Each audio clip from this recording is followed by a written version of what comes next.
Bem-vindo de volta, Carsportes.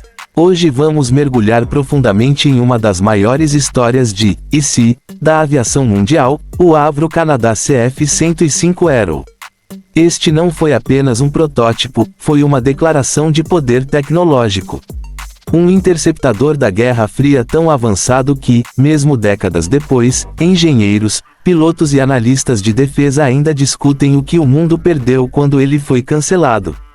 Nesta análise detalhada com visão de 2026, vamos explorar o design do Aero, seu desempenho, sua tecnologia revolucionária, os motivos reais por trás do cancelamento e, de forma única, imaginar como ele se sairia se fosse modernizado e integrado a sistemas de mísseis brasileiros, incluindo desempenho realista e estimativas de preços atuais.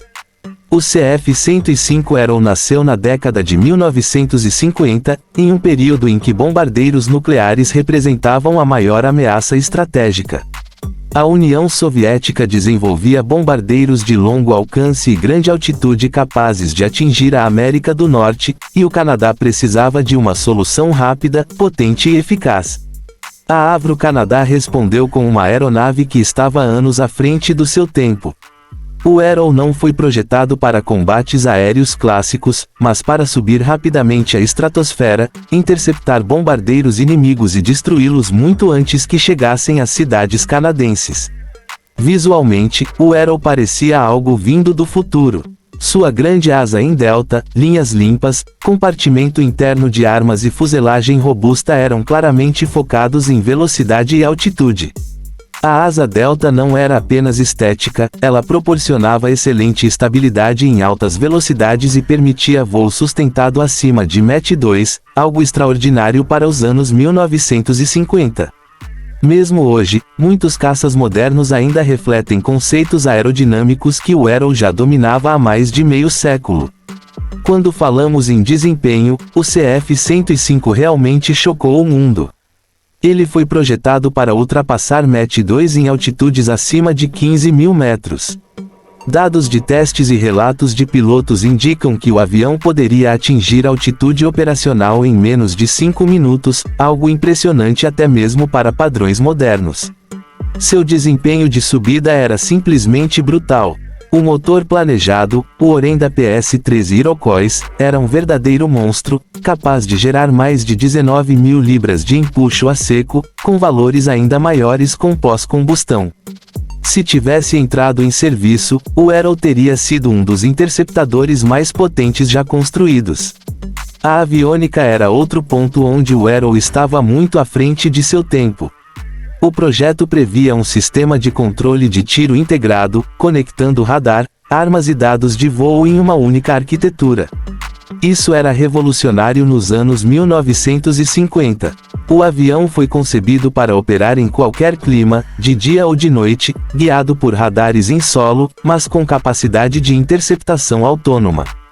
Em muitos aspectos, ele antecipava conceitos que só se tornariam comuns décadas depois, como a integração de sensores vista em caças modernos. Então surge a grande pergunta: por que o Aero foi cancelado? A resposta envolve política, custos e mudanças na doutrina militar. O Canadá enfrentava forte pressão orçamentária, enquanto mísseis superficiais começavam a ser vistos como a solução do futuro para a defesa aérea.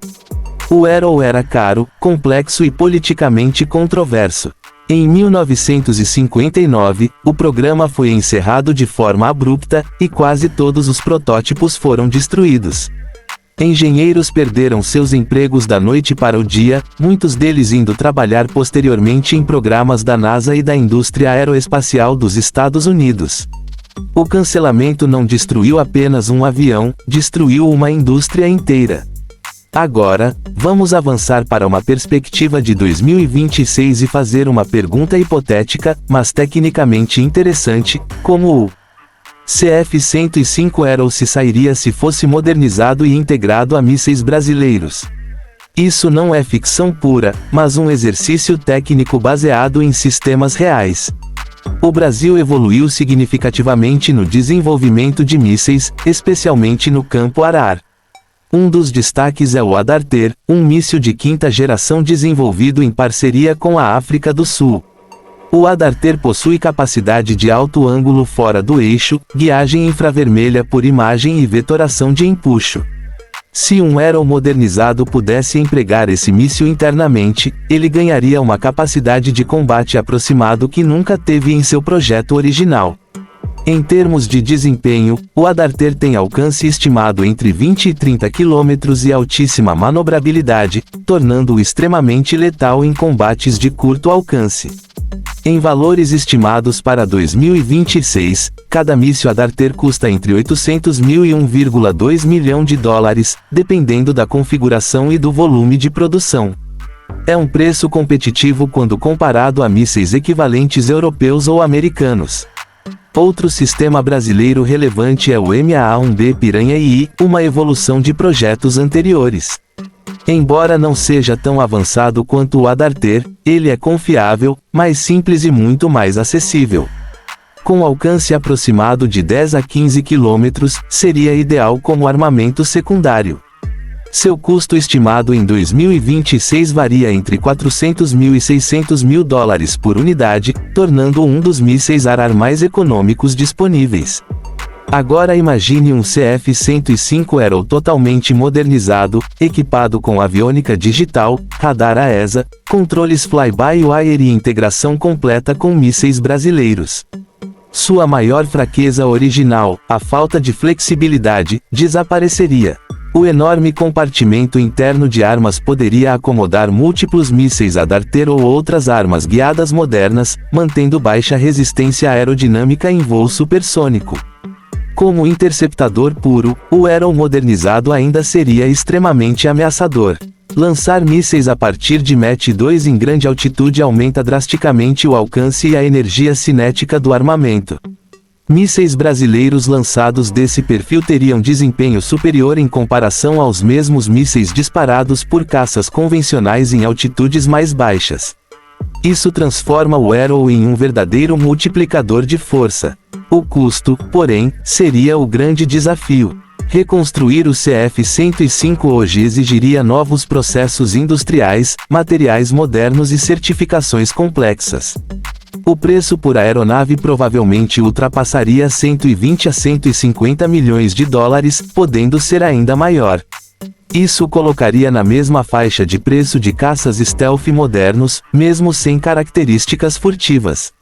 Operacionalmente, entretanto, o Arrow não dependeria de furtividade. Sua doutrina seria baseada em velocidade extrema, grande altitude e engajamento antecipado. Contra bombardeiros, mísseis de cruzeiro ou aeronaves de reconhecimento de alta altitude, ele seria extremamente eficaz. Em um cenário brasileiro ou aliado, poderia operar em conjunto com o Gripen I, usando o Gripen como caça multirole e o Arrow como interceptador dedicado. Em termos de manutenção, materiais compostos modernos e sistemas digitais aumentariam significativamente a confiabilidade em comparação ao projeto original dos anos 1950.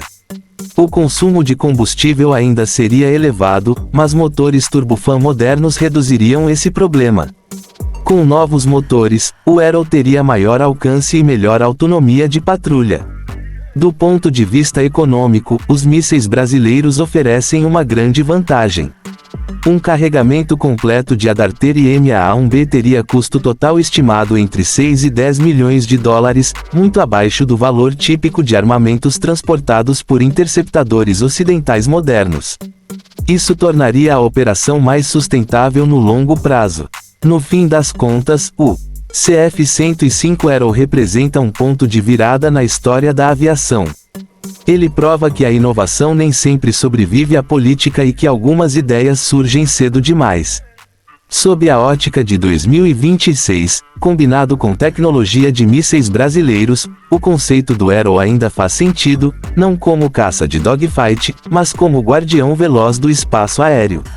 A verdadeira tragédia não é apenas o fato de o Arrow ter sido cancelado, mas sim que ele funcionava. Ele voou, entregou desempenho real e assustou as pessoas certas. Seu legado vive até hoje nos engenheiros que formou, nos aviões que herdaram suas ideias e nos debates intermináveis sobre o que poderia ter sido. Se você gostou desta análise profunda sobre uma das maiores lendas da aviação e seu futuro hipotético com mísseis brasileiros, deixe seu like, inscreva-se no canal e compartilhe sua opinião nos comentários. O CF-105 era ou teria mudado a história se tivesse sobrevivido, ou simplesmente nasceu avançado demais para o seu tempo?